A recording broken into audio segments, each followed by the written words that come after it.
Good afternoon everyone. আজকে আমরা আলোচনা করব মোর্চা সরকার সম্পর্কে। প্রথমে আমরা জানবো মোর্চা সরকার কারে কয়, দ্বিতীয় মোর্চা সরকারের গুরুত্ব কিতার লাগি বাড়ে, তৃতীয় মোর্চা সরকারের 4টি গুণ এবং চতুর্থ মোর্চা সরকারের 4টি দোষ। প্রথমে আমরা জানি যে মোর্চা সরকার কারে কয়। মোর্চা সরকার আমরা যেহেতু বই দেওয়া আছে, আমরা জানি যে একটি রাজনৈতিক দলে একক সংখ্যাগরিষ্ঠতা লাভ করিয়া যদি সরকার গঠন করতে না পারে, তখন অন্য একটা দলকে মিলিয়া সংখ্যাগরিষ্ঠতা অর্জন করিয়া তারা সরকার গঠন করে, যারে আমরা কই মোর্চা সরকার। মোর্চা সরকার বুঝতে কিলা বুঝুম আমরা দলিলা ইলেকশনে বহুত কটা দল খাড়া হয়েছে, কারণ আমরা দলিলা মেজরিটি তিনটা সিট পাইছে। একটা দল এ ও দল বি এবং দল সি। দল এ নাম করছে 230টা সিট, দল বি এ 60টা, দল বি এ দলিলা 200টা, আর বাকি যেটা সিট আছে এই সিটটা অন্য যেটা দল আসলো দল আসলে পাইছে। কারণ আমরা জানি সংখ্যাগরিষ্ঠতা লাভ করতে কটা সিট লাগে, 272টা।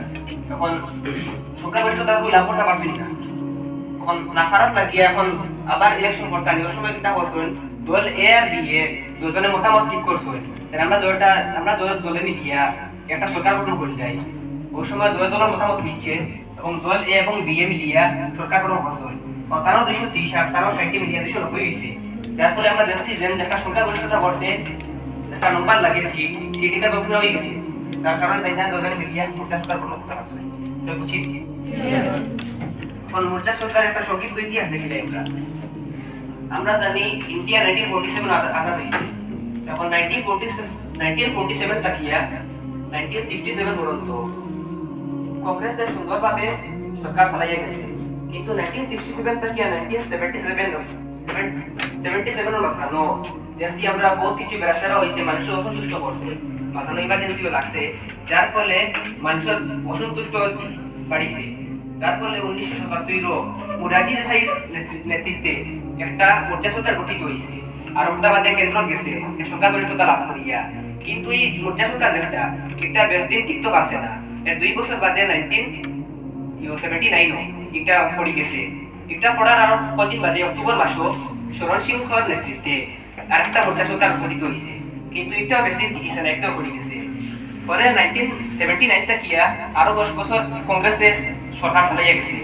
এরপরে 1989 তাকিয়া আজ পর্যন্ত মানে 2025 পর্যন্ত মোর্চা সরকার চলিয়া যায়। এখন আমরা দেখুন মোর্চা সরকারের কিছু গুরুত্ব, কিটার লাগে মোর্চা সরকারের অত পপুলারিটি পায়। এক নম্বর কারণ হইল কি একক রাজনৈতিক দলের প্রাধান্য হ্রাস।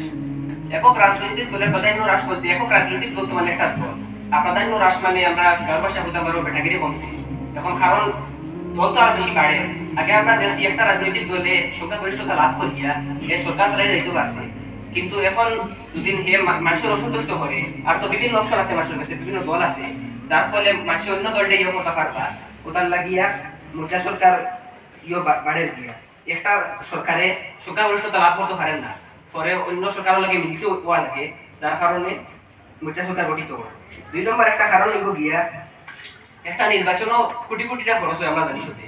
কারণ কোটি কোটি টাকা খরচ করিয়া দুদিন হে লাস্টে সরকার গঠন করতে না পারে সংখ্যাগরিষ্ঠতা লাভ করিয়া, তখন আর অন্য একটা নির্বাচন করতে লাগবো। এখন এই নির্বাচন করতে আবার টাকা তো খরচ হইব, যার কারণে দুইটা দলের যদি মতামত মিলি যায় যে তারা দুটা দল মিলিয়া একটা সরকার গঠিত করতে পারবা, যার ফলে দেশের সম্পদ হ্রাস হওয়াটাই বাঁচিব। হইল 2 নম্বর পয়েন্ট। আর 3 নম্বর পয়েন্ট হইল কি একটা আঞ্চলিক প্রতিনিধিত্ব।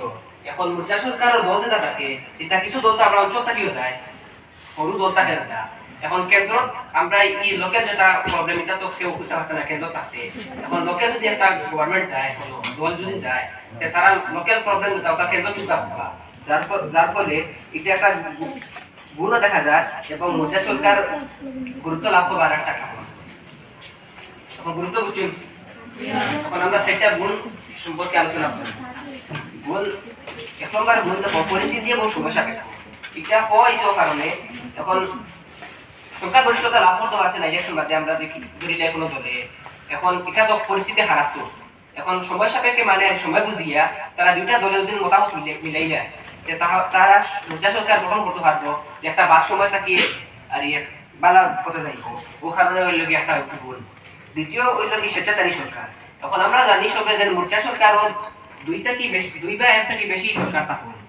এখন দুইবার তাতেই বেশি সরকার টাকার ফায়দা একটা দলের মধ্যে ধরিলাও যে সিদ্ধান্ত হইল কাজটা করতো বাকি দল যেটা সবার মতামত আলাদা ওই কাজ কাম করতে যার ফলে হে নিজের ইচ্ছায় সরকার চালাইতে পারতো না 3 নম্বর পয়েন্ট আঞ্চলিক প্রতিনিধিত্ব যেটা আগে আলোচনা করছি অঞ্চলের অধীনে একটা গভর্নমেন্ট কেন্দ্র যায় ও যাওয়ার ফলে আঞ্চলিক যে তার সমস্যা ওটা কেন্দ্র তুলে ধরতে পারে আর চতুর্থ পয়েন্ট হলো যে দেশের ধন সম্পদের অপব্যবহার হ্রাস একটা আমরা আগেও আলোচনা করছি যে ইলেকশনের পরে যদি মোর্চার সংখ্যাগরিষ্ঠতা লাভ না করিয়া কোনো লাভ করিয়া যদি কোনো সরকার গঠন করতে না পারে তখন হে অন্য একটা সরকার দলের লগে মিলিয়া আর এই সংখ্যাগরিষ্ঠতা অর্জন করিয়া সরকার গঠন করতে পারবো তার এক্সাম্পল বলতে বর্তমানেও একটা আছে মোর্চা সরকার একটা নাম হলো NDA national Democratic UPA United progressive alliance এটা কত স্টাবলিশ জানা নাই কিন্তু 2014 একটা এনডিএ বলছে এর আগে ইউপিএ ওকে থ্যাংক ইউ